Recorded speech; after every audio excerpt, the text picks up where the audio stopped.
don't understand why you're 40 years old playing the game still. So. Well, I mean, what game do you think you're going to be playing when you're 40? When do you think you're going to stop playing games? What's the age? What's the cutoff age? When you're out of high school and college. You're a high school kid? Yeah, I'm in high school. Yeah. How old are you? Why does it matter? Well, I mean, you foresee yourself in the future quitting something you love, like video games? Do you not love video games? You just cruise through it. I mean, I think it's a little bit of a waste of time when you're that old. But. Well, how do you know? You're not old yet. I mean, I can think of probably reasons that video games would be a waste of time for a high school kid, too. Do you have a 4.0? Are you in honor classes to get more than a 4.0? No, but... You know what I'm saying? There's more things you could be doing to improve your life than playing video games, too, right? Yeah, you can study and not play games. Hey, just recreation, man. Having fun. Ain't nothing wrong with that. All right, then. All right, we're live. Hello, everyone, and welcome to Honey Badger Arcade. My name is Brian, and today I have a very special guest, friend of the channel, who I've spoken to in the past a few times. Jay Ishiro, welcome to my little dark corner of the internet, sir. Well, hello. I am glad to be back to your little dark corner of the internet.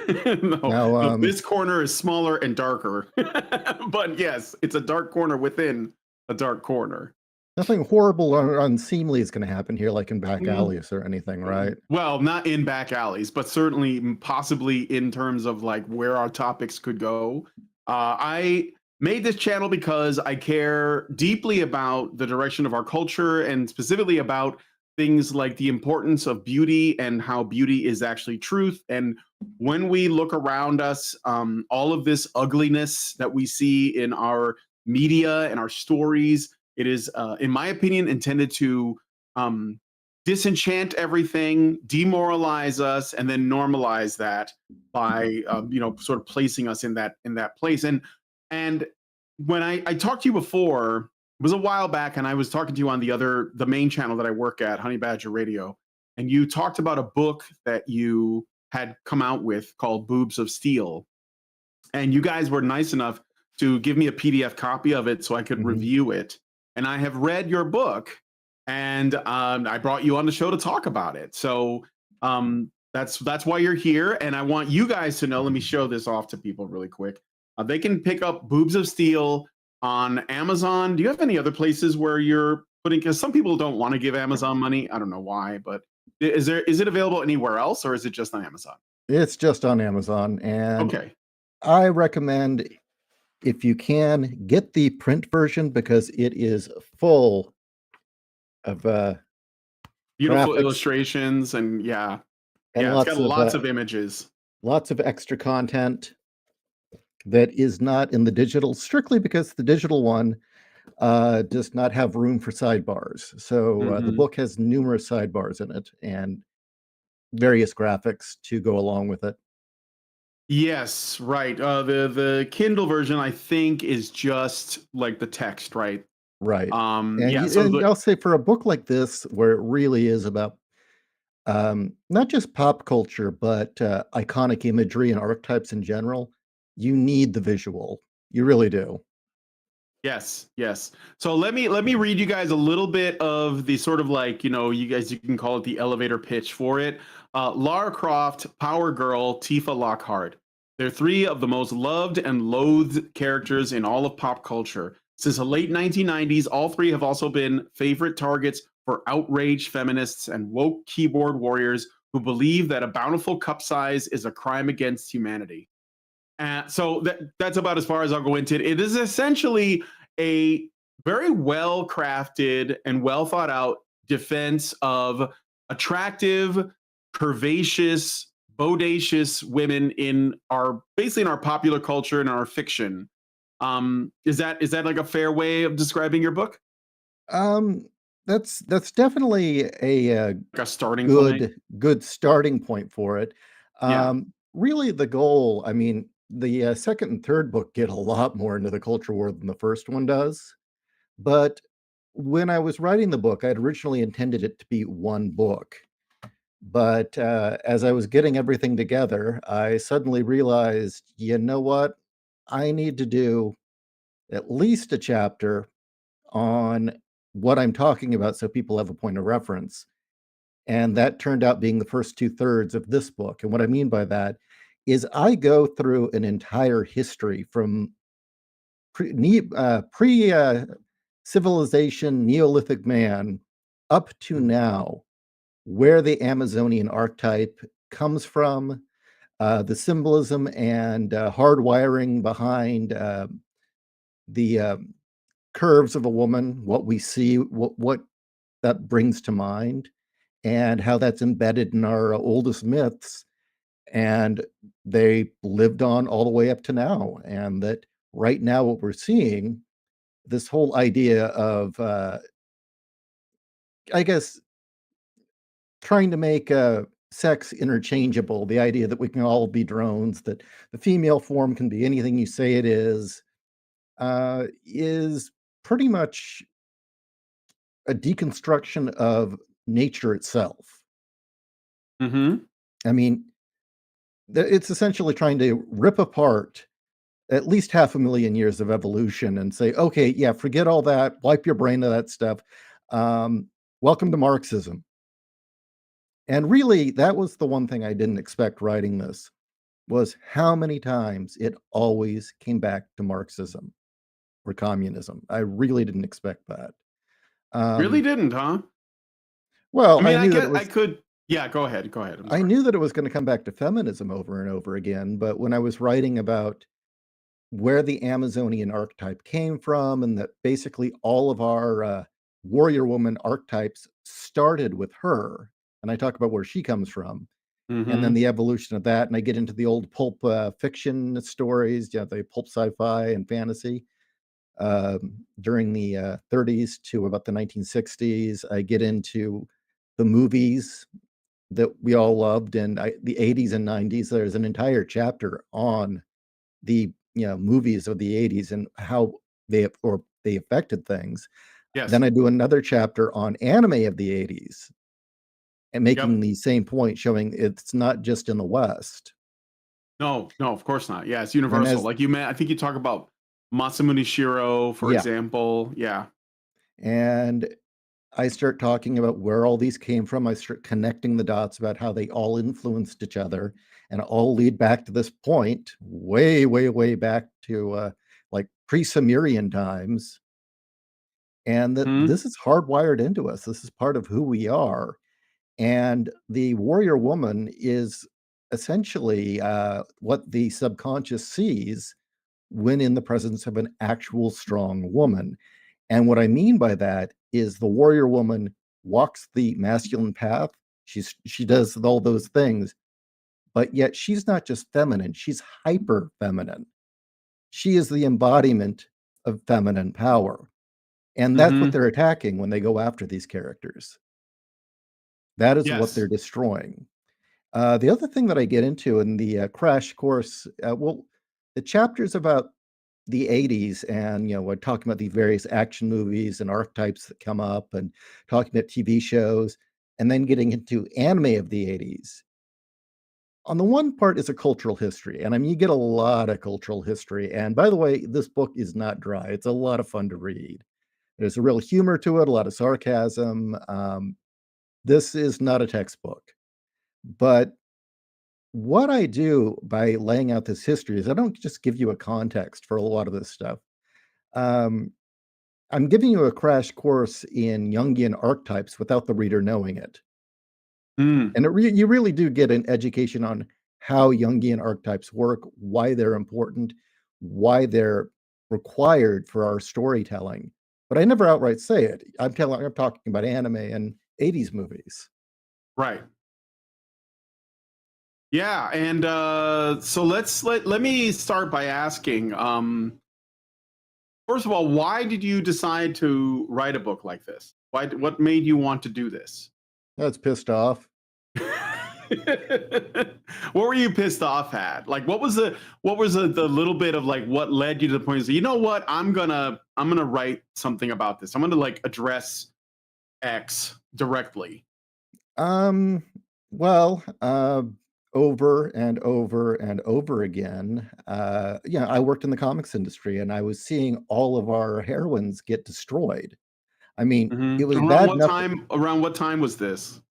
Um, it you know, it started I mean, to. for you, when you started to notice it, because I know this has been going on for a while, but I I I saw it beforehand. I saw where things were going before it really kicked in, yeah. and that was around 2009 when Hollywood was taking over comics and deciding, okay, we own this now. And the whole Big Bang Theory crowd came in where to were sorry, you're a bunch of posers Oh, who don't know fuck all. yeah. Um,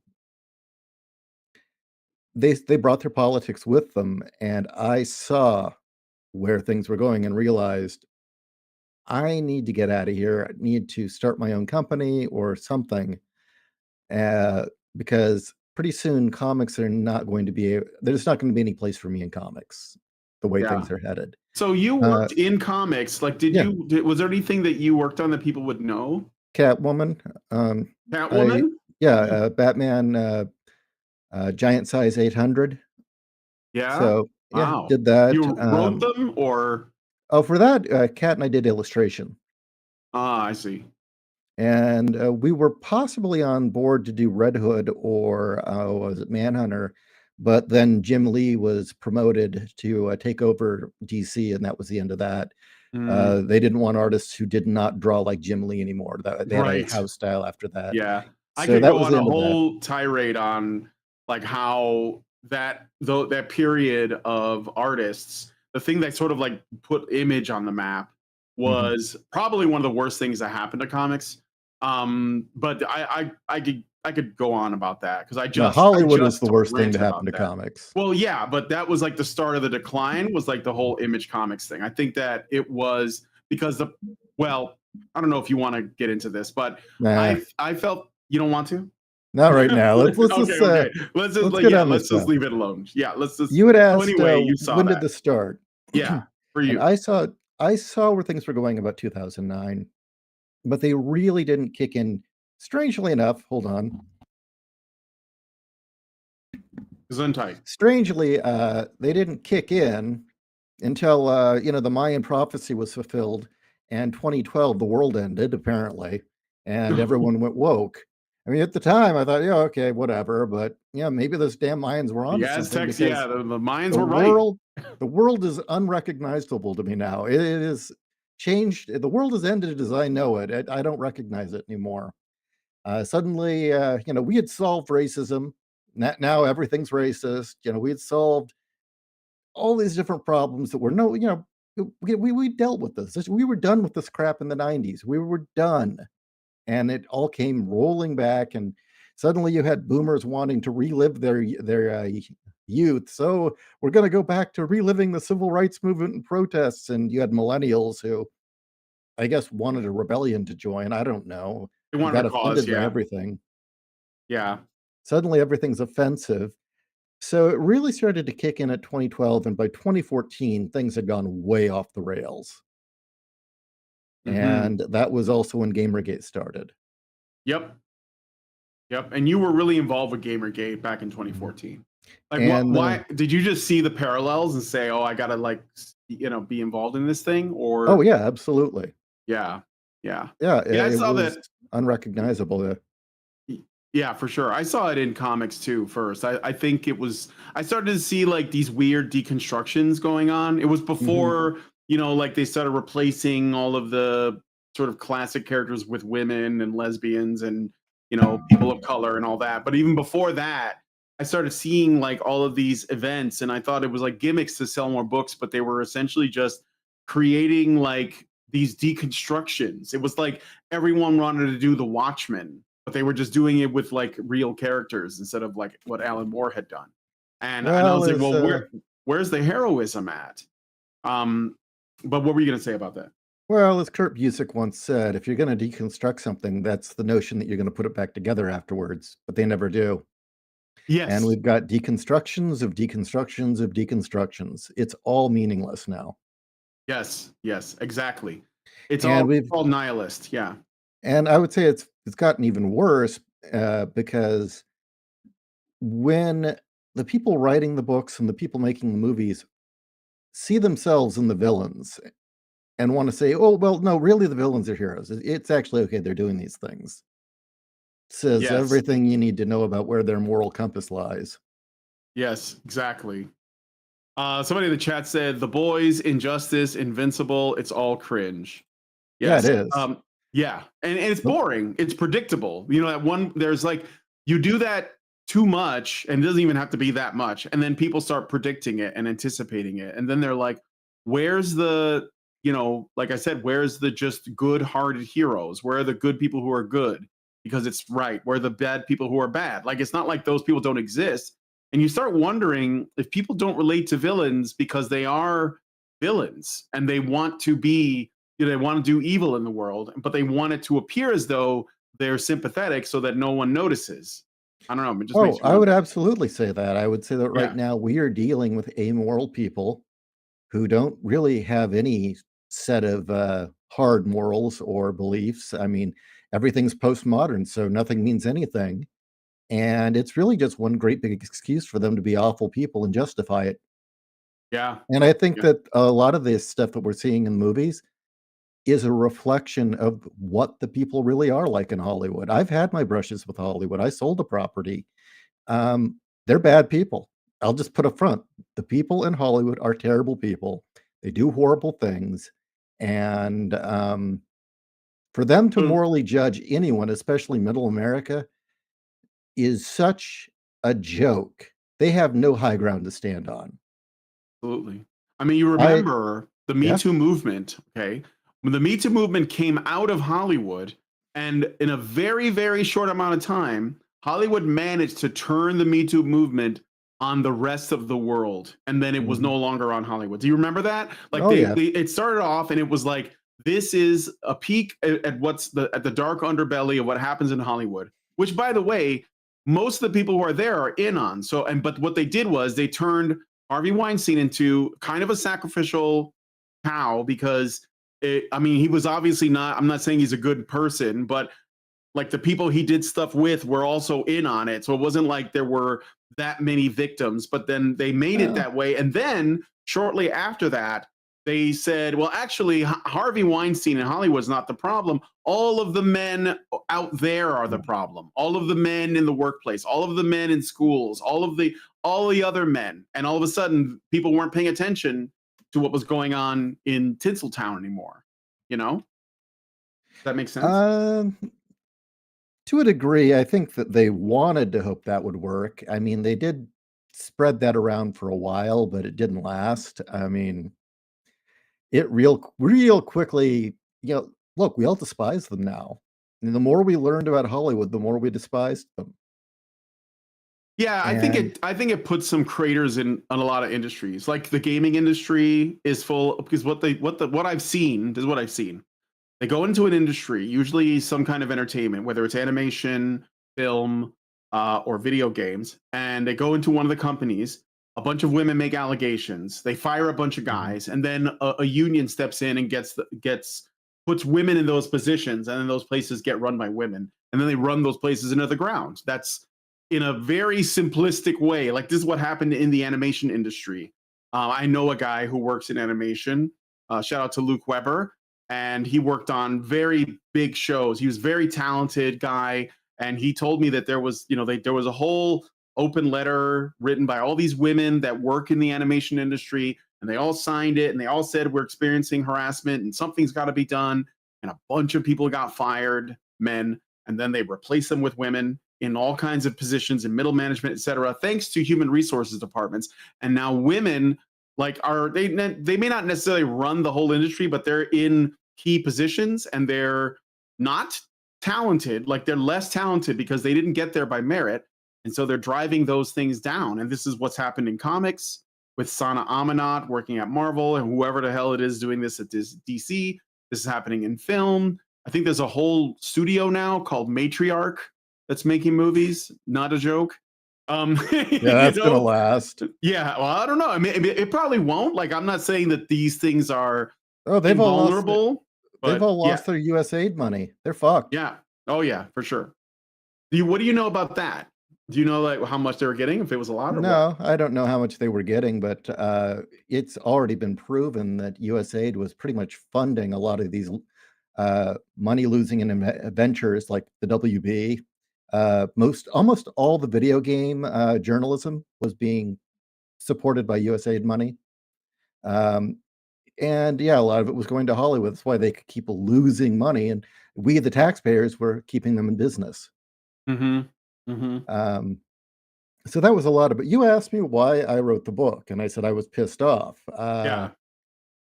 I was pissed off for a number of reasons, but partially because I was tired of seeing all my wife's favorite characters get utterly destroyed, and repeatedly over and over and over again, my wife being harassed, treated like shit, and being told that her body type was offensive.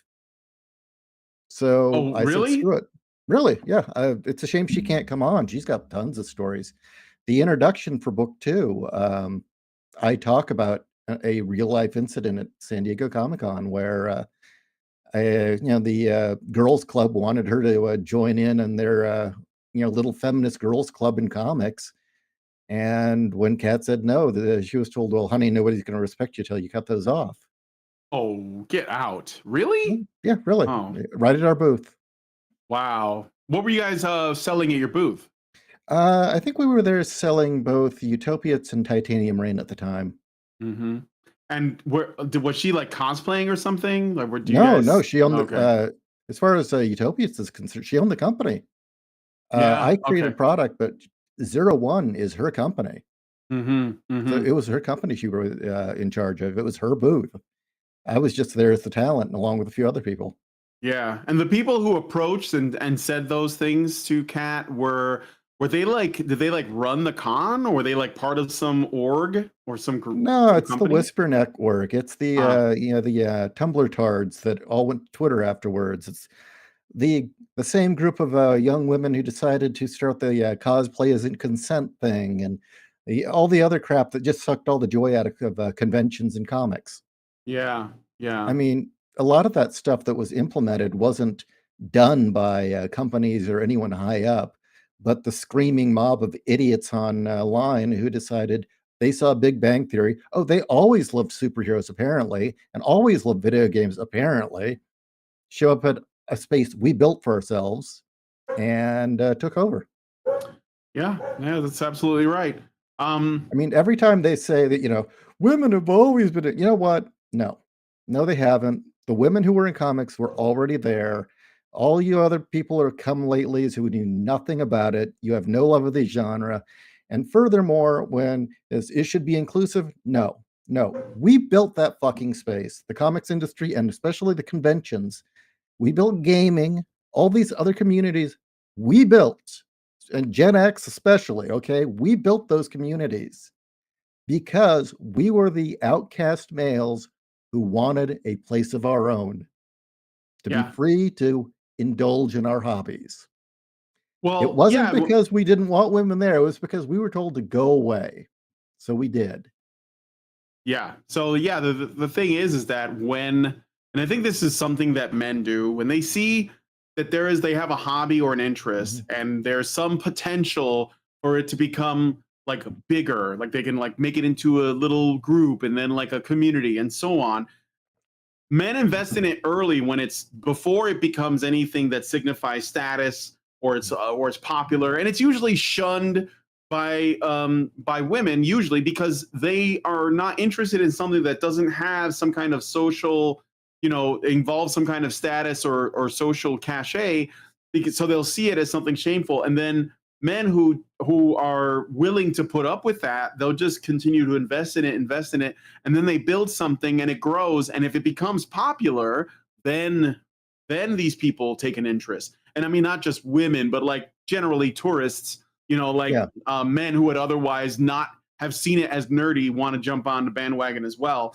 And that's kind of like, I mean, it happens in everything. It happened in anime. I remember when I was into anime, it was like the 70s, no, the 80s. Well, no, it was like the 70s, because like on the Spanish channel, you can watch Messenger Z, and I used to watch it. You know, it was like on at a really weird time of day, and I didn't know what I was looking at, but I knew I was fascinated by it, and I got really into it. And then there was other things like you could watch back then, but most people weren't aware of it. When then in the let me say the late 80s, I knew a guy who was able, he was like Filipino, and he was able to access like bootlegs of stuff, and I was watching Dragon Ball Z and you know other animes before anybody even knew what they were, because it wasn't cool. And then when it became cool, now it's like I could do without. I don't want to know, you know. Yeah, No, it becomes cool. The tourists come in and say, "What are you doing here, nerd?" yeah, Says, "I exactly. built this place. Fuck off." Exactly. We build it And up, and then they jump in later, yeah, and then they start kicking people out after and they're demanding to funded be by included. Hollywood, and they're backed, Yeah. and they're funded by Hollywood, and they're backed by activist organizations like Now and the SPLC. It's all bullshit. It hmm really is all bullshit. And you know what? Our mistake is we were nice. We said, "Oh, there's room Yes. for everyone." No, you know what? In the future, Zoomers out there, when you do your own thing and you start your own cultures, you know, your subcultures, and the tourists show up, don't be inclusive. Don't be nice. Kick their asses out. Either they earn their way in or they don't belong. The money's Yeah. not worth it. And having females in the room really isn't worth it. You know, the women who earn their place in your community belong there. The rest are just going to fuck it up. Trust me. Yeah. Exactly. So I got a Rumble rant. Thank you, Mr. 0303, for $5. And he said, I really appreciate Mr. Ishiro's work. Boobs of Steel was really focused and based. I look forward to the sequels. His two Arkham graphic novels were the most Lovecraftian thing since, well, Lovecraft. Well, Thank that's you. cool. Yeah, Thank you you. do. I do have Castle Arkham. Is that what he's talking about in Case reference file to? Arkham 1 and 2. I'm sorry, Case File Arkham. You can also get that on Amazon. And I hear it's pretty popular. Unfortunately, your artist is no longer working, so The artist succumbed to TDS, Oh and no. pretty Oh much god. when I said I didn't support what BLM was doing, burning down neighborhoods, that was the end of it. Oh, dude, that sucks. Yeah, You know, I lost some friends for that too, and I mean, guys I've known for decades. They are just convinced. I don't know. Yeah, TDS is a hell of a thing. It's worse than COVID. that was the death knell. Actually, that was Yeah. what really broke it. Mm-hmm. We were able to survive and actually do quite well in our own little, you know, corner of the publishing world until 2016, and the purge came, and they went full on nuts. And we're still recovering. I mean, look what they did to the comics. But yeah, I wrote the book. Book 2 should have come out at the end of last year. Two developments prevented that, and I do apologize to the audience for Boobs of Steel not arriving on time. A huge chunk of it's written. Reason one, I cover video games, and the story just kept changing. And I don't mean story came different. More and more information just kept flooding out about what was happening. And it was like, I got to keep the book current. But doing that, it's changing every week. And more details of why things are as they are. And I mean, it's slowed down quite a bit, but it's still happening. We still haven't Yeah. gotten the full story of just how bad the game industry was propagandized. The other reason is I was covering comics and how the fall of comics. Mm-hmm. And honestly, I would say about 2/3 in, it was too close to home. I started taking it too personally because I was there for a lot of the stuff. A Yeah. lot of the incidents I was writing about, I was present for. And going back and seeing all the lies and all the stuff that was said, all the false claims, and reviewing that and going in back and seeing this industry I was a part of just get utterly dismantled. And, Mm-hmm. you know, I don't think it's ever going to come back, honestly. I think Marvel and DC are probably dead. It's going to be something new. Something will fill its place. It's probably developing right now. Yeah, I think to be I just want to shine a little bit of optimism on it. It is very unfortunate that Marvel and DC are dying, and lots of other like very well known iconic characters and stories and titles from the comic book industry. But I think that on the plus side, I'm hopeful, and I think this is happening. A lot of people are making new content.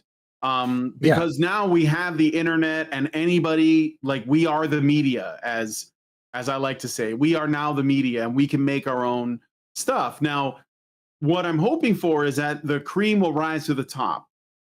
Some of what I want is, because what I've seen from Comicsgate, and I support Comicsgate, I do 100%. But a lot of what I see from Comicsgate is a bit derivative.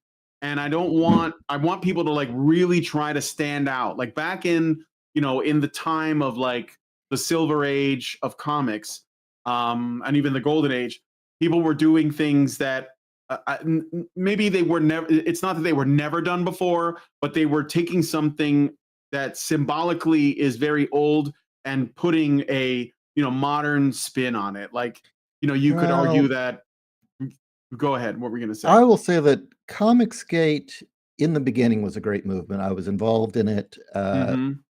We had started to build a community. People were helping each other out. It had a really good energy to it. There were numerous times that I just stopped and I'd help people that were new to comics, give them lessons on, okay, this is things you need to know, how to do lettering correctly, how to do speech bubbles. And, people in return would do the same for me. But somewhere along the line, it turned into personalities and blood sports and controversy and just it was infighting. Yeah, the infighting, and that's what it started to be about. And you can say, a lot of the stuff in Comicsgate, the problem is that it's too derivative. Here's the thing. Case File Arkham 2 was a Comicsgate book that was promoted. Now, everyone was complaining that the Comicsgate books were too expensive. That you were paying, what, $40 for a 24-page comic book? And they were complaining that nothing was ever delivered on time. Case File Arkham 2 was almost 150 pages, costed $20, and was delivered on time. Completely unique. Nothing like it on the shelves. People love it, but got no attention. Yeah. The Comicsgate crowd, even though it was a Comicsgate, zero promotion, zero give a damn. Umbrella Band covered it, and that was about it. So, Comicsgate is its own worst enemy. I mean, and I say, you guys keep bitching that not a single Comicsgate book has come out on time and that they're all too expensive. Bullshit. What about my book? So really, Comicsgate didn't have the, I don't know, there was a better cohesion, and it's not like Gamergate that actually achieved something. I mean, the problem was Gamergate won the battle but lost the war. Well, yeah. So, like, I mean, I think the issue is that with Gamergate, the people who were Gamergate supporters, they didn't really have the ability to create their own games. Like, they didn't, like, the bar for entry was too high.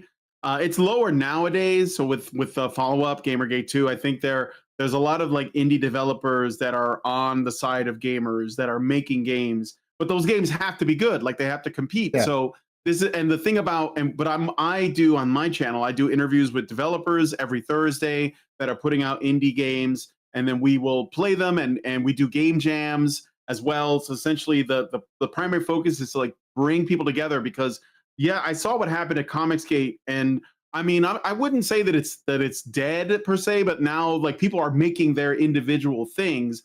But what there should be is less internal competition, a little bit more like, bringing each other up, like we help each other out. That's what it should have been. And because the bar for entry, It was for a while, right? But then the egos start, right? And then you get into like, oh, everybody's like looking at comparing their sales to this guy or that guy, and then they're criticizing each other's artwork, and then they start nitpicking like everything, right? And you end up forgetting why it is you're doing this. Like the purpose of this is to tell like good stories that are. I mean, I think one thing that people in Comicsgate don't get is that the problem, in my opinion, is that comic books were the successful ones that became iconic were inherently and unapologetically masculine stories about heroism and self-sacrifice and all of that stuff, including beautiful women, attractive men, evil villains, all of that. And I think that people forgot that what we were fighting against was this kind of feminization, deconstruction, nihilism, cynicism, and a lack of authenticity in the storytelling and integrity. And instead, they were concerned about like what they were selling versus what somebody else was selling. Oh yeah, or whatever. Personalities, right. who's more popular, who was feuding with you. I mean, for instance, I will bring up again. I sold Case File Arkham 2, which, by the way, was an overwhelming success for me. Amazon sales have been great. Bookstore sales were really good. But I also did it was an Indiegogo, right? Yeah. On Indiegogo, after expenses were covered, I made a $12,000 profit. Anyone who works in comics, you get a $12,000 profit on a book. That quickly, that's good. That's nothing to sneeze at, right? But because I hadn't hit 6 digits, I was getting ripped on. And it's like, is that really what this is about? I thought it was about providing good stories. Yes, I agree with that. I agree with you on that. I think that yeah, I mean, like if you look, I think we could go on that for a while.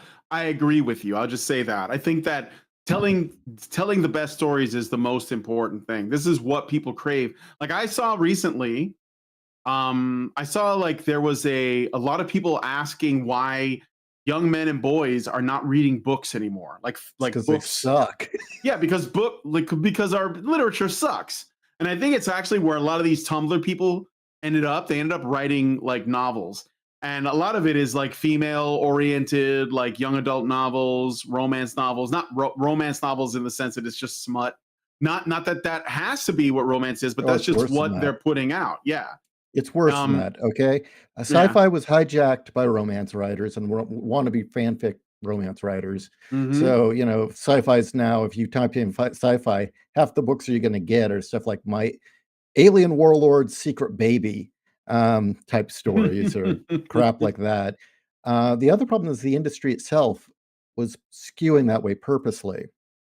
I was at a talk once where a bunch of indie writers were talking about their books, and one of the guys there had written a book.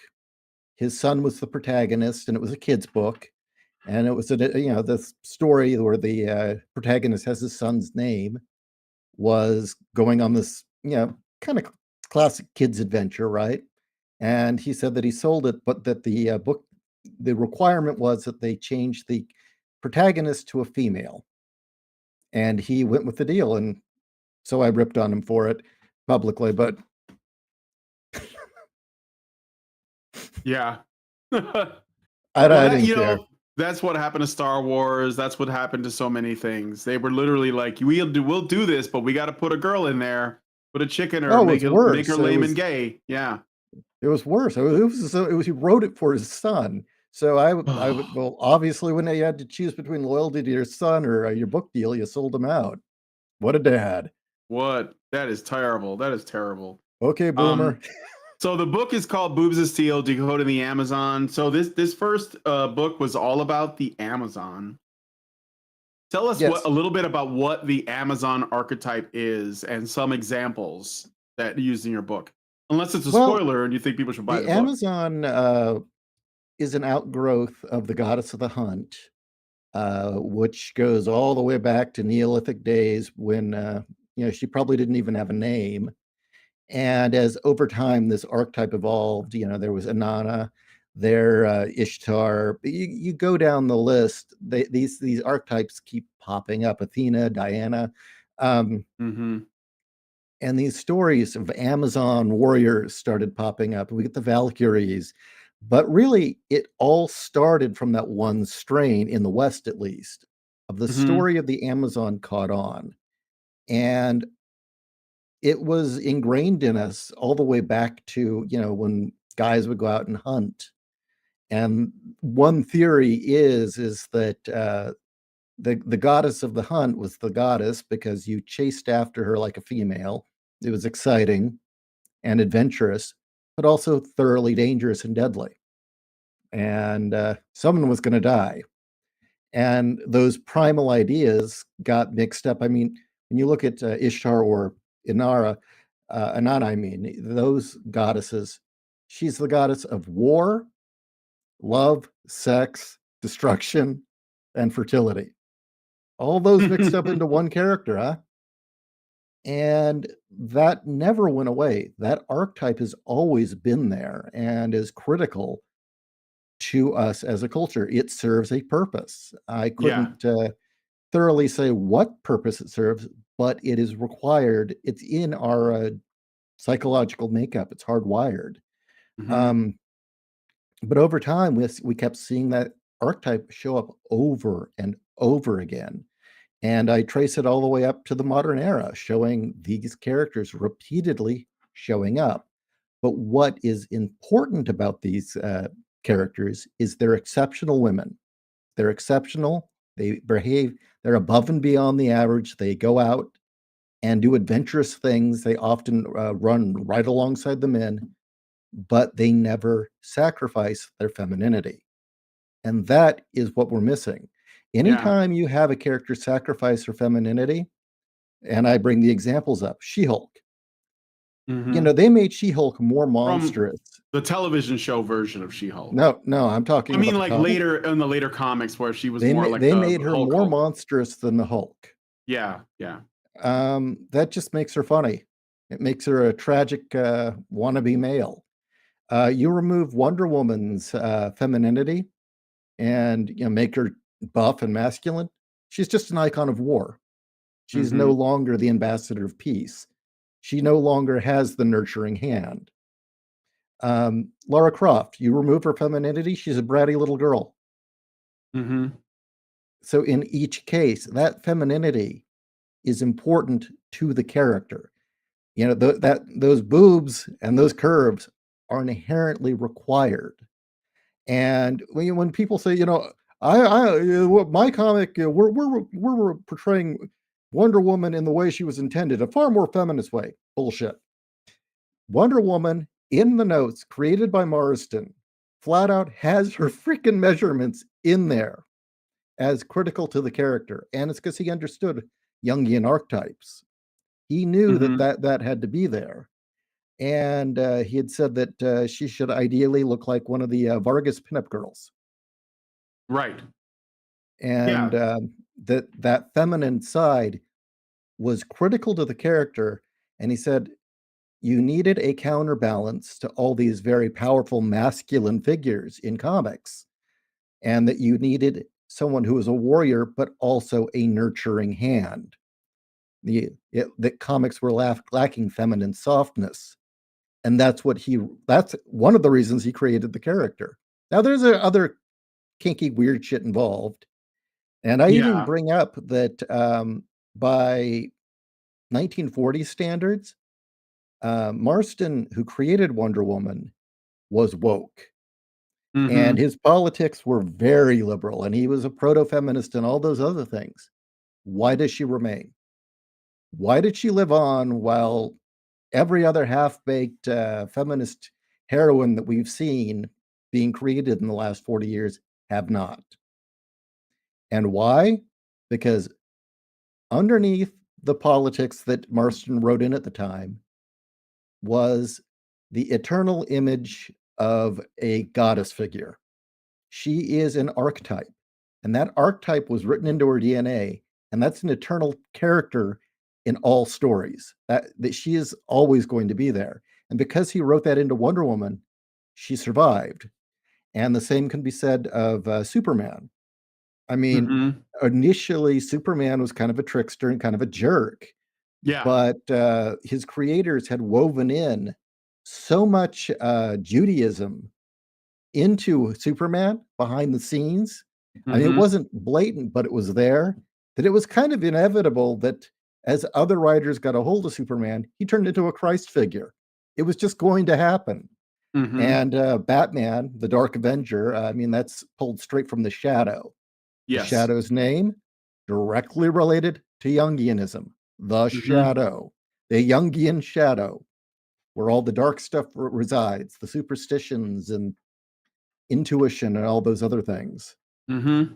And I get into that. And the reason I do is if we're going to get back what's been taken from us, we've got to understand what it is. We've got to understand why heroes are heroic, why the Amazon characters worked. And Yes. I lay that out very clearly. Yes.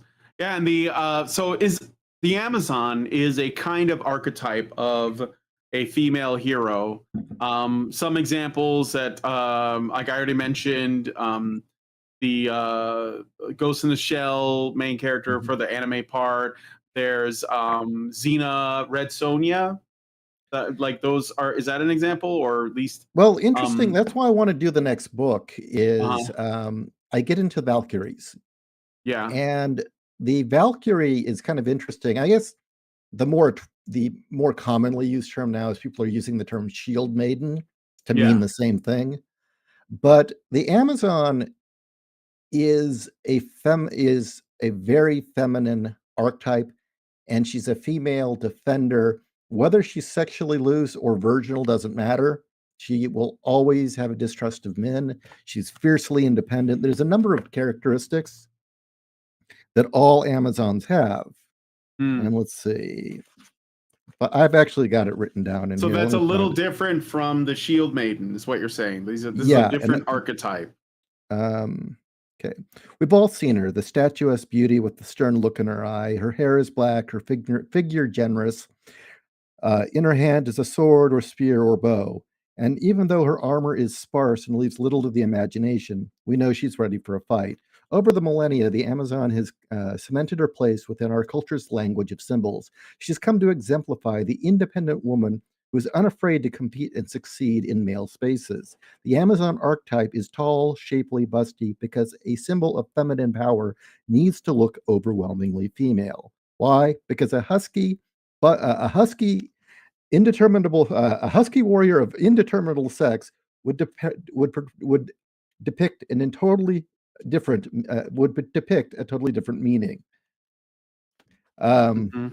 And I have two examples written down. One where I have a warrior encounter an Amazon, like we'd say in the high fantasy archetype, where she's beautiful and all that. And then I repeat the exact same scene with a realistic Amazon, which is, unattractive, looks more like a hairy biker. The two scenes read thoroughly different. As an example, I bring up that there are different kinds of Amazons. Sometimes she's a heroine, sometimes she's a villain. And that, let's see. Whether a noble savage or whether a noble warrior or a savage man killer, sexually frigid or libertine, what blazes at the heart of every Amazon is a blistering desire to remain free. As an archetype, the Amazon personifies the independent feminine spirit. So that comes up, right? And then I have a list here in the printed version, at least, of different Amazonian characters. Red Sonja, yes. Red Sonja in the comic books is Amazonian. Red Sonja in the Howard books is not. She's more of a shield maiden Valkyrie archetype.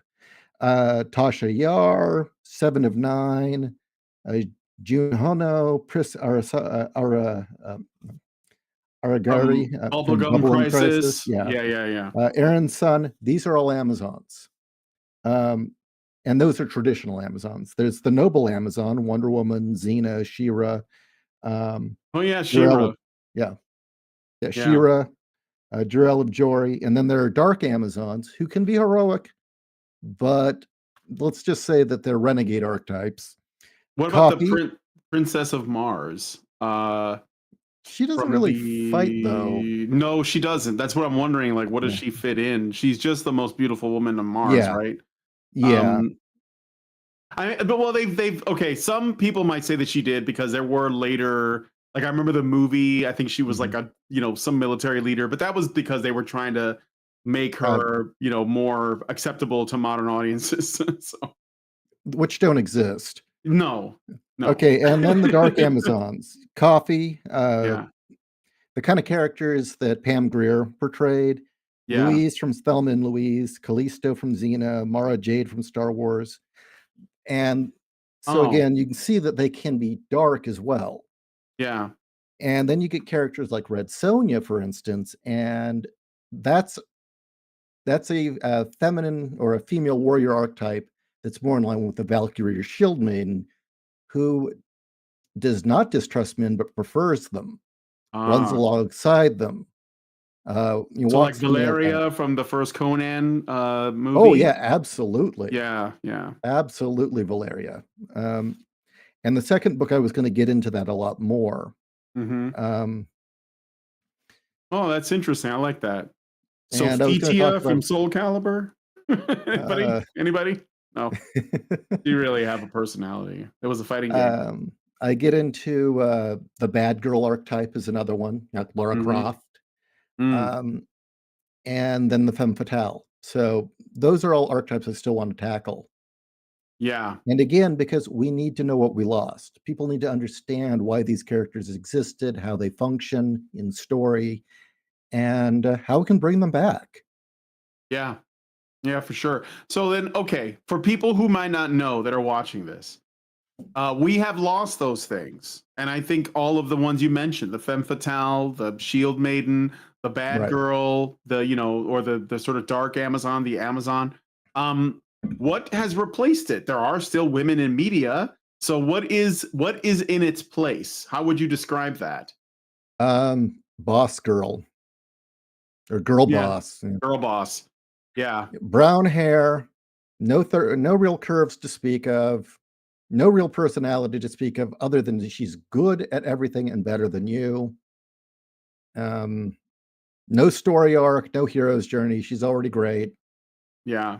Not appealing to men, not intended to be, at least, right? Yeah, and not appealing to men, and doesn't need no man. No character arc whatsoever. No struggle, no humanity. No softness. Yeah, really, it's an idea. It's not even really a fully formed character. It's pretty much an ideology on the screen. And the boss, girl boss, is just as empty and flat and boring as the ideology that created her. And one thing I want to bring up is, with the culture war, it's always been said that the left owns the culture. That they had won the culture war, that they had informed culture for decades, which is true. And they were allowed to spread a myth that really needs to be cracked. And it started. We always hear about seduction of the innocent. The whole thing where comics almost ran out of business in 1954 by Frederick Wortham. Yes. And all my life, he had been portrayed to me as a conservative Christian Bible thumper who didn't like comics. That is always how he was portrayed. Republican, compared to Joe McCarthy. Did my research. Guess what? He was none of these things. He was a devout Jew. He was from Germany, and he was a communist. And he was very far left, even named his clinic after Marx's son. And he used the exact same arguments that the feminists used today to ban comics and movies and pretty much run all these characters out of town. He claimed that, girls would get eating disorders because of these characters. He said that, it would make young people violent, all that stuff, the exact same arguments. Yes. And what do you know? He was effectively a progressive of his time. Right. Well, no, And he was an avowed communist, really, but no, yeah, well, that's what progressives. yeah, That's what communists progressive. Yeah. call themselves today as progressives. But yes. And so there's that. But then, we always had this idea that it was the Bible thumpers who got rid of, uh, tried to get rid of video games, that it was the Bible thumpers who tried to ban music. You know what? They screamed and yelled a lot. They did. The Christian conservative right made a lot of noise and a lot of to do about that stuff.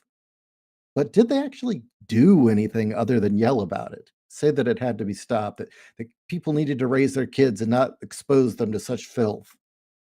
Did they actually do anything? Well, it was Tipper Gore, Al Gore, Vice President, Democrat, who got stickers stuck on records. Rap music records, Yeah. yeah, to explicit And tried to lyrics. get rid of heavy metal. Yeah. Mm-hmm. And GTA almost was banned and has to be sold under glass because of Hillary Clinton. So this idea that Democrats are defenders of our right to indulge in culture, enjoy things, free speech, bullshit. It's all bullshit. And always has been. I think you're right about that. I think the even the satanic panic around Dungeons and Dragons, that was it was artificial, set up by the media. Yes, Right. I mean conservatives reacted to it, but they didn't problematize it initially. It came out They didn't of create it. Yeah. Yeah, they didn't create it. It came out of the media. It came out of that Tom Hanks movie, Mazes and Monsters. Hollywood's Yeah. always been pretty, essentially it always felt as though it was the driving engine of change. And so they would, yeah. go ahead. Another one I'll give you is that the attacks on Barbie and beauty contests and beauty Yeah. in general all came out of New York, all came out of hard-leaning communist feminists. Mm-hmm. Betty Friedan was a communist, and she had just rebranded it as feminism. Same thing with Steinem. Yes, also Jewish. Oh, I wasn't going to say that, but that is true. I hate to say this is vicious. Look, this is actually one of the too. most. I'm on Rumble too, so this is one of the most uncomfortable things I found writing it. These books and just doing the deep research. It kept coming back to communist Jews. I don't know why. Sorry for speaking the truth, but that is the truth. Call me anti-Semitic, but don't call me a liar, okay? Yeah. I think it's fair to say there's pattern recognition is going on all over the place, and there's no avoiding it. There's no avoiding the noticing, and the noticing will continue until morale improves. So.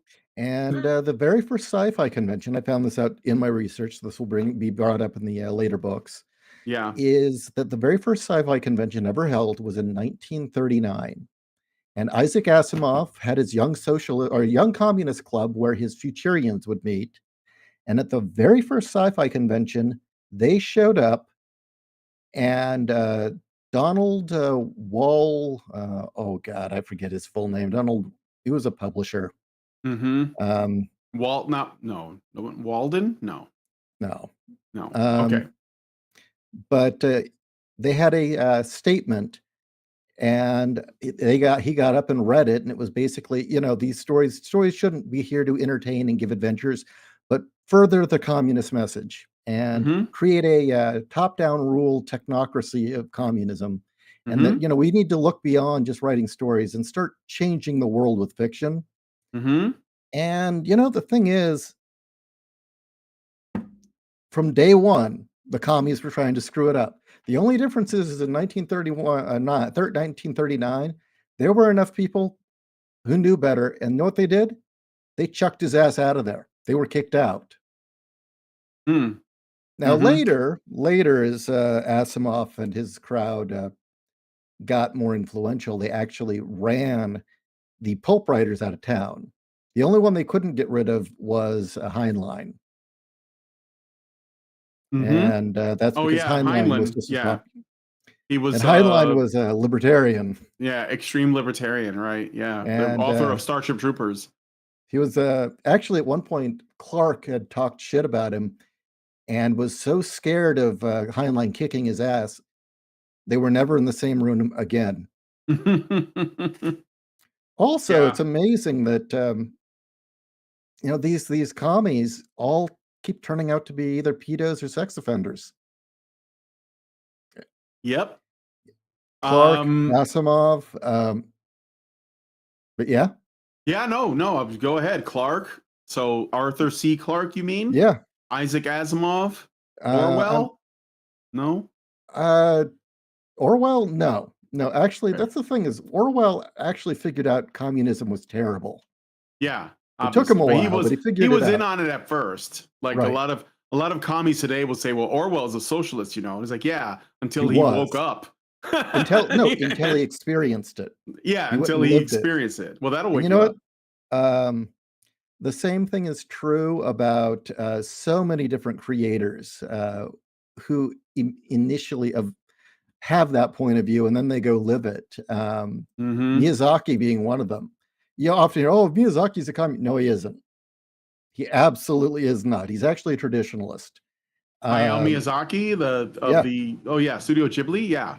When he wrote, is it the first one? Nazca? Yeah, Nazca of the Wind. Yeah, He Nazca initially Valley of the Wind. He initially started it as trying to portray a perfect communist society. Like a utopia. And to his credit, in writing it, he realized this is broken. Mm-hmm. This is absolutely broken. And by the end of it, he had rejected it and gone towards traditionalism. Yeah, which is why a lot of his, at least his films, there's a lot of nature in them. There's a lot of children, a lot of innocence. Family. Even though family. Even though he himself is kind of a grouchy guy, but you know, kind of a curmudgeon. But his content is always about like this. It's very like you think he's a much brighter person than he is. And ironically, the other Miyazaki, Hidetaka Miyazaki, the guy who created the Dark Souls series, despite the fact that he's the biggest fan of the Berserk series, which is what he based all of his games on. He's actually a very cheerful guy, even though his games are super dark and depressing. It's interesting how different they are. Heinlein himself was a socialist and worked for, tried to get Upton Sinclair. He worked on it for his campaign. Yeah. And then he found out Upton Sinclair was a liar and that the Jungle, the book he wrote, was full of lies. He'd made most of it up. Yeah. And ended up rejecting communism and turning towards libertarianism. That's cool. Okay, I got a bunch of Rumble rants I want to read out, and I want to thank you guys so much for that. Let me just show off the book again. It's called Boobs of Steel, Decoding the Amazon, Busty Heroines versus the Culture War, #1.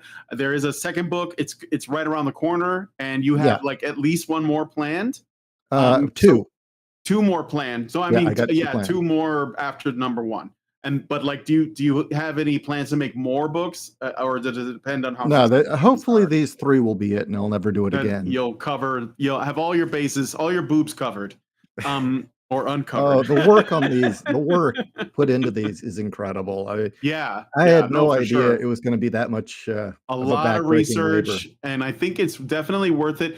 Get the paperback if you can, guys, because physical media is being sort of like attacked. I think it's like being disintegrated. I've noticed that everything is going digital now, and I think that's I still have like a wall of DVDs and Blu-ray discs. I try to hold on to every physical copy of a game that I can.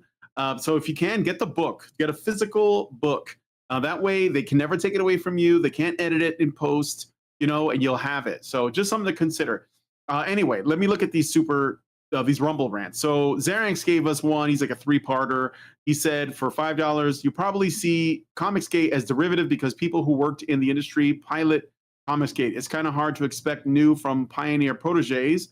Then he says, this is why I look at you and Professor Geek wanting to see new stuff and or good stuff and wondering why you or others like you aren't putting this stuff together. That's for $2. And then for another $2, yeah, I think he's talking to me. And you are. Yes, you have books out. Yes.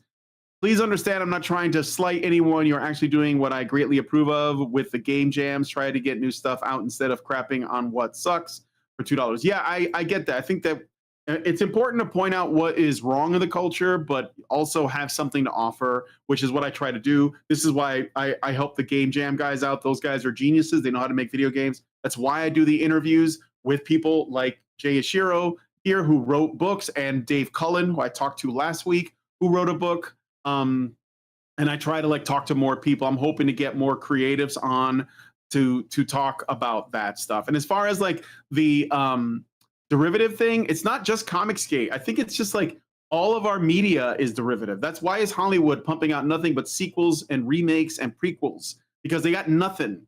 They got no, like, anytime, and when they try to do something different, they do it badly because they don't really know, like, there's like a foundational thing in terms of storytelling that they have to understand. That's why these Jungian archetypes are super useful, because it gives you a starting point, and it means you have to some degree, allow your modern sensibilities. If you're like one of these like woke progressive commie creators, you have to let that stuff die, because you can't make anything new with that. It's basically evil, and as Tolkien said, evil cannot create anything new, but only corrupt that which was already exists and is beautiful.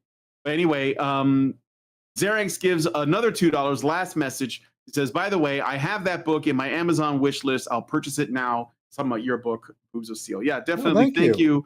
Thank you, Xeranx, for the support. Xeranx, if you like Boobs of Steel or you want comics, check out my Case File Arkham series, or maybe World War Kaiju or Utopia. So those are all graphic novels. They're very affordable, and those are by me as well. But they're graphic novels. Check those out. Definitely. I love Lovecraft stuff. I've been getting into it recently, particularly like I have like a couple of board games. I used to love playing board games, but I don't really have any friends here now that I've moved to Virginia. Oh, that's too bad. Yeah, I know. Like, but back when I was living in Chicago before it was burned down, I used to have friends over and we play board games. So, but yeah, I've also been interested in a couple of Lovecraftian video games that I might like play in October for my jam, just show off like kind of indie ones. So anyway, thank you. By the way, the board games you had, were those what is it? There was Call of Cthulhu, I think, was one, but I don't own that one. The one I have is called Eldritch Horror, which is Eldritch Horror is what it's called. And I also have Bloodborne, and which is a board game based on the video game of the same name. And there's a Mansion of Madness, I think it's called. Those are the ones that I have. Because the artist of Case File Arkham actually illustrated a couple of those games. So cool. He was kind of familiar with the work. Yeah. All right. That only means that there's more of a reason to check it out. I love the art. I actually love the art here. And maybe you can get a different artist that isn't paused. You know, George. Oh my God, he does those comics. It's like Alexopoulos, George Alexopoulos. Yeah, you guys know who he is. You must have. I talked to him a few times. Yeah. I'm gonna talk to him at the next Game Jam. He's gonna be one of the judges. I mean, he's a fantastic artist. He did some stuff for Razor Fist. Yeah. When he wants to, even his little comic strips are really cool. So you know, I'm gonna be meeting him at the next Game Jam. He's gonna be one of the judges. George Alexopoulos. If you look him up on X, he's got some good stuff. He's also, like I said, he's illustrating Razor Fist's book. His political cartooning is genius. Yes, yeah, it's so good. There's so many good people doing that. There's so many. These days. Can you go click on the part of the link that says part of Case File Arkham? Right here, okay. Yeah. And should be able to... Wait, where's the other part? The other part should be in there, damn it. I don't see it. Somebody you gotta get Jeff Bezos on the phone. Stat. Yeah, click on my my name. Your name? Okay. There it is. One? Yeah, that's the other book. See, there's two Weird. of them. Yeah, okay. Her blood runs cold. Yeah, it's great. I love this kind of storytelling too. All right. So I got a couple more Rumble rants here. NovaFan21 gives us $1 and says, I can't wait until one day our entertainment gets reborn, and when it becomes successful, all the feminists act surprised when we gatekeep them out. Well, keeping out women worked. Well, yeah, we have to. Well, I think people are learning to gatekeep now. A lot of normies are seeing their favorite things go to shit, and they're like, somebody isn't supposed to be here that is here. Well, So, here's the part that people overlooked, and it's stupid. You keep hearing the marketing people say we've got to get that female audience. The thing is, females who liked comics, they were all already reading comics. Girls who mhm. liked games were already playing the games. And this trying to appeal to the audience that they think they want, those people don't buy anything, or if they do, they don't stick with it. So, these communities that we built, the women who are already reading the comics were there. And as far as creating, those women earned their place. They weren't, affirmative actioned in. So all the women that were already working were talented. Mhm. And once they started saying, well, we need females here, suddenly the quality went to crap because none of them earned their place. That's right. That's right. There's something in the Bible. Apostle Paul said something about women who join the church should stay in the back and learn before they start talking. Something like that. Paul was pretty based. Okay, so anyway, NovaFan21 gives $1 and says, I remember in the early to mid 2000s how the progressive cliches were creeping in, undermine tradition, and portray all traditions as dumb. And then for another $1, he says, even in the 2000s, there was the occasional girl boss who can save herself, and the traditional male hero that used to save the girl would always make a fool of himself. It always starts with small things, man. Small things that you allow, and then the next time they do a little bit more, and then you allow it because we live in a culture that sets tolerance as the highest virtue, and not like truth and beauty and aesthetics and tradition. It's And just right, tolerance, right? Yeah, and good. what is right and good. And so Um, it started with Homer Simpson. yeah, yeah, yeah. Well, if it weren't for Homer Simpson, we wouldn't get Peter Griffin, which was like because like Homer was they made him occasionally sympathetic or endearing because of his love for his kids, and that would occasionally you get a little bit of that because if they shit on him too much, then nobody would care what happens to him. Then people would lose interest. So they had to like occasionally make him, sympathetic or likable on occasion. With Peter Griffin, he just is written like a psychopath. Like he just does whatever, and it doesn't matter, and everyone just moves on. They have to pretend like nothing bad has happened, and they just move because they want to get through the episode, I guess. And I mean it's just like off the top of my head, like it's sort of how you get there. I remember a time where the father was like the wise king essentially of the family, and he had Mhm. like he had the best advice. He was helpful, and the mother had her place too. It wasn't like he was shitting on her, but he was positioned as at the top of the hierarchy essentially, and that would be like Leave It to Beaver or something, or even the Brady Bunch was like that.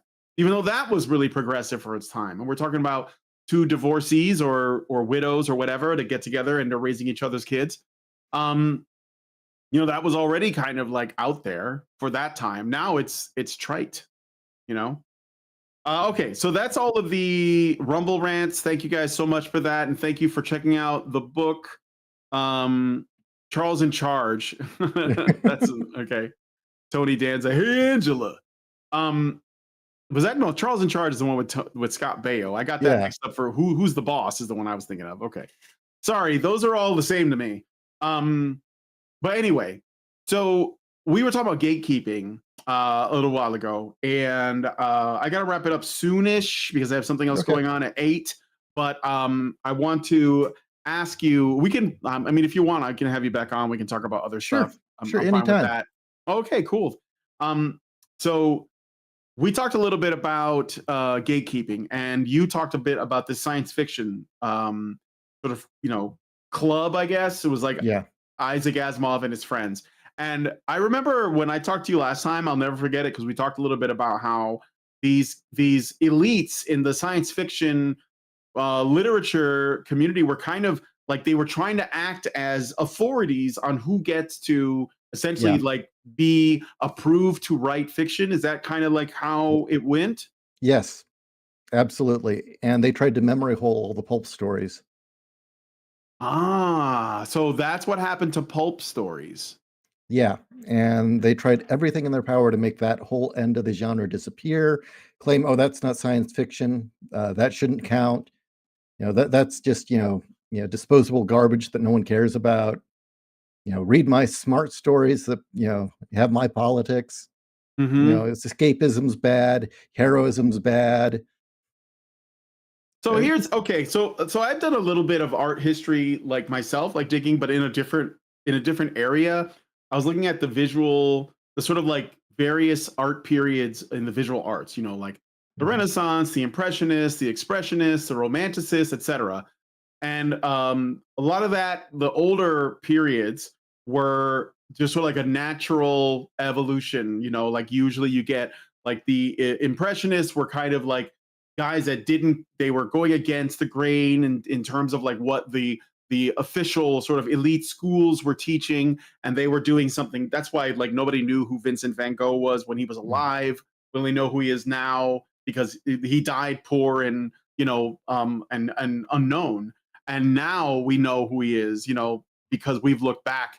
But around the 20th century, around the time of like all this, these rumblings of communism and Bolshevism were happening, and World War One was like, there was a shadow of World War One.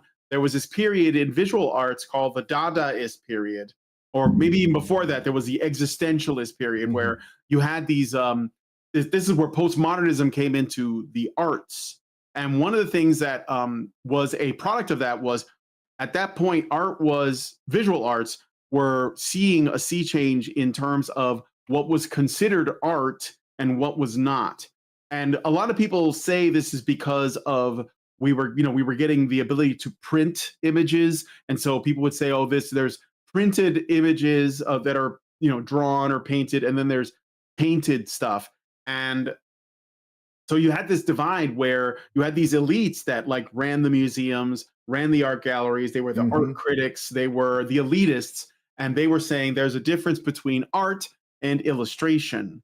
And so they created this difference, and art was only art if it was political, and if it was a specific kind of politics. You had to have, socialist commentary, feminist commentary, communist commentary, that kind of stuff had to be in the work. It had to make a statement. It had to be, intended to subvert and be divisive and be demoralizing.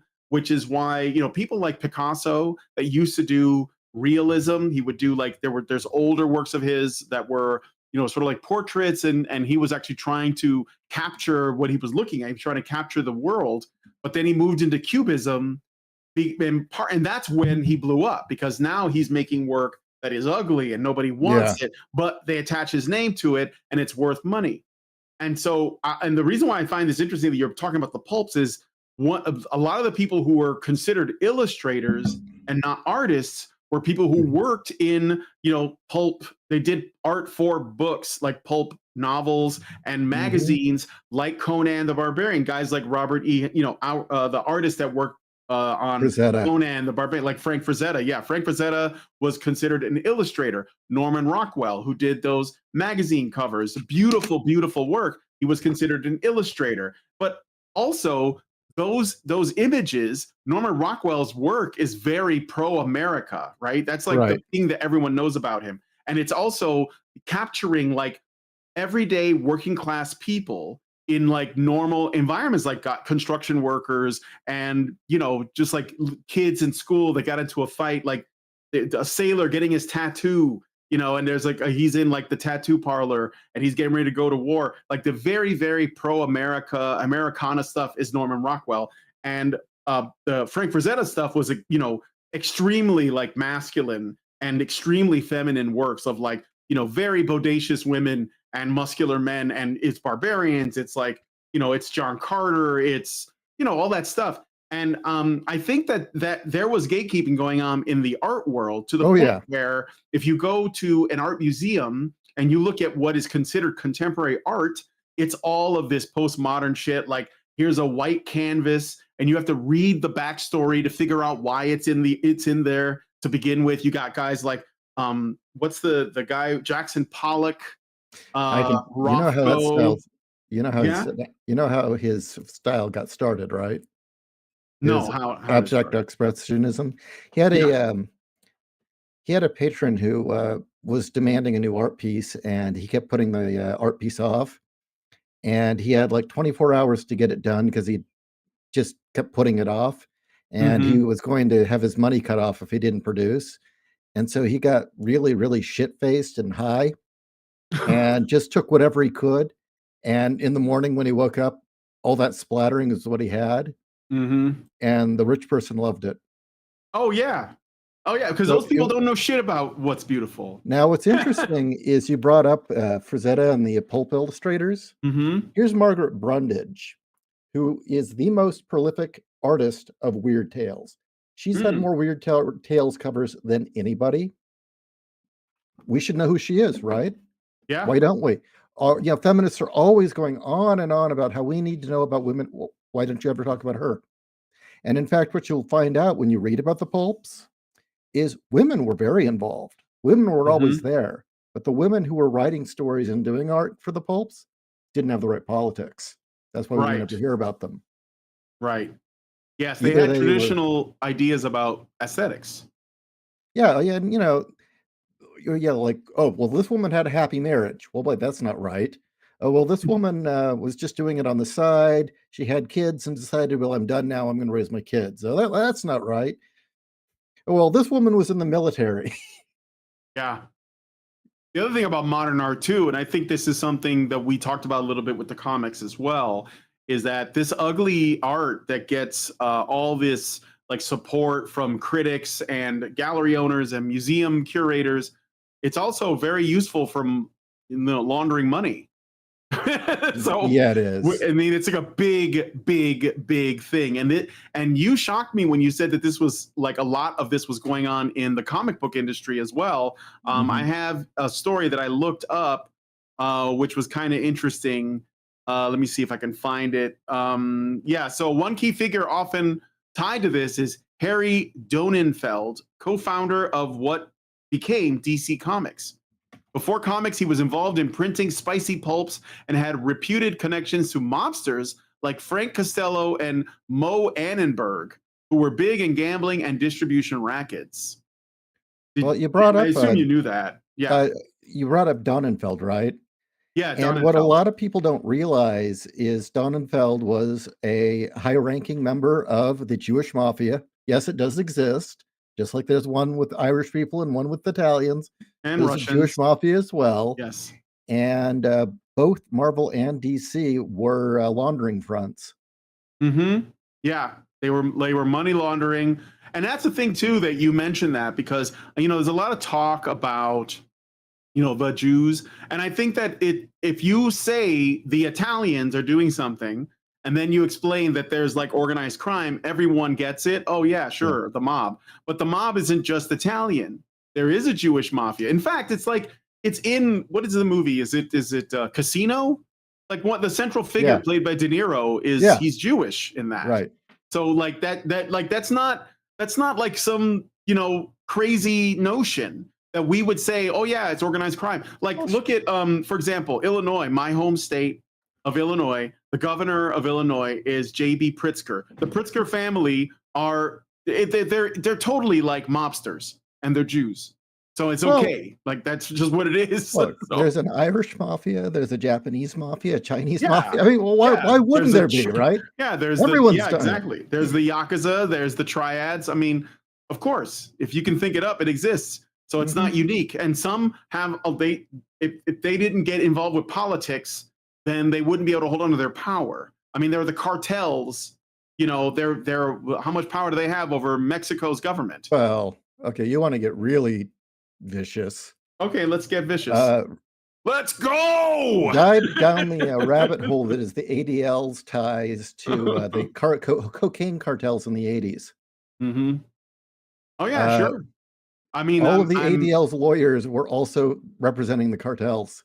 Yeah. Strangely. Yeah. There you go. Yeah. Well, okay. Anyway, so yeah, the money laundering thing. You what else were you gonna? Was there anything else about that I was gonna mention besides Donenfeld? you said that he was in the Jewish mafia. Member? Yeah, he was Yeah. definitely, and that's very typical. I mean, you can say the same about the music industry. Both the Italian For and Jewish sure. mafia have their hands in it. Same with the movie industry. It's just the way things, if there's money, there's a mafia of some sort involved. That's just a give. I mean, coffee has a Right. mafia. Did you Of know that? course. Yeah. No, I didn't, but I'm not surprised. Any major industry that makes a lot of money. So Yeah. that's kind of just a given. Um, but the other thing I was going to say, we're talking about uh, Pollock and art Yeah. styles being Jackson Pollock. manufactured, Yeah. where Yeah. it's ugly or it's debaucherous or doesn't really have any redeeming qualities. Yeah. That's happened multiple times throughout history, where someone tries to force their politics or some sort of social agenda onto culture, and it ends disastrously. And the most memorable one resulted in a mustache man taking over Germany. Mm. Weimar Germany was full of Oh all yeah. that stuff. Mm-hmm. Yeah, I know. The books they burned, mostly like based in transgenderism and queer theory. That the same kind of stuff that's going on now. A lot of Yeah. that has when it fled Germany, it came to South America, and so you have a lot of like that stuff holdover, which is why South America has so many problems with communists and socialists You know where else because it they went? just, huh? You know where else that went? France. Yeah, France. Yep. Yep. Yeah. Well, Europe. I mean, like, I would say that it doesn't like if you look at the state of Europe, it doesn't look like they won the Second World War. No. Like they're Germany's kind of still in charge. yeah. So, um, yeah, they were not. I don't think they were the winners. I mean, the UK is in a sad state, and Okay. yeah. No, yeah, the UK is in a very bad state, and hopefully they'll sort it out. I know that Hmm. Sargon keeps thinking that we're going to save him, but I think we're busy saving our own country. Oh, the United States? Yeah. Yeah. Yeah, Dr. Randomcam's always asking us to just like go and conquer England. Uh, so We're since busy dealing with our own issues, but at least at least we're pointing our weapons in the right direction now. Oh, it's shifting hard, and people are mad. And when Yep. you've got women flat out saying, maybe the right to vote wasn't a good idea. Women, you don't. Mhm. You would be amazed how many women have said that non-ironically. No, I mean I haven't seen it myself. But I mean I welcome it. I Yeah, welcome the conversation. We should be having it. That's all I will say. We should I think universal suffrage is a mistake, full stop, anyways. yeah. Just like regardless, you know? Like Service my equals citizenship. yeah, yeah. I don't know if any of that's gonna change. I know women who are really afraid of, the Christian nationalist uprising, but Yeah. yeah, I don't think that's gonna happen. Um, but anyway, I got to wrap it up here, Jay. But thanks for the conversation. It was really good. I really appreciate what you're doing, and I hope that Thank you you. sell some books.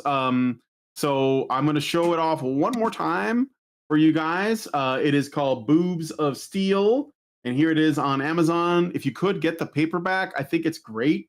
Lots of great images, and I think I'm 2 for 2 with the guests I've had on. I had Dave Cullen on last week talking about his Nice. book Dave's V Machina, which is a science fiction kind of a detective mystery story. Has like a very pulpy feel. In fact, I think the pulps are coming back, and Yeah, I'm they here are. for it. I love the pulps. I want that to come back. I want to see Lovecraft stuff. I want like new pulp heroes. I want like the old what do they call them? The dime novels, like the Yeah, Western ones. dime I store want novels. that stuff. Yes, that's the stuff that boys want to read because I do think people are at least seeing now that there's a serious deficit, and there's no better time to be a content creator than now because we have the tools, we have the internet. All we have to do is help each other out, lift each other up, and we can we can build a new culture and take inspiration from what was transcendent and symbolic that exists with us today, like from the past. Do you have any final words before I end the show, sir? Buy my books, buy my graphic novels, because if you're sick of woke stuff and want something good, you'll find it there.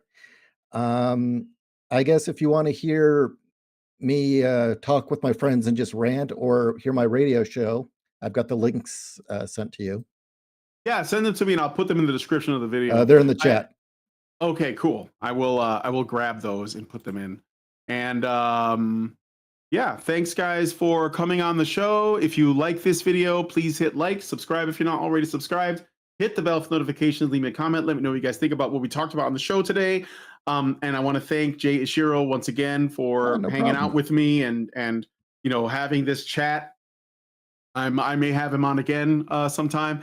And please, please, please share this video, because sharing is caring. Thank you guys so much for coming on this episode of me talking to people who are creating content.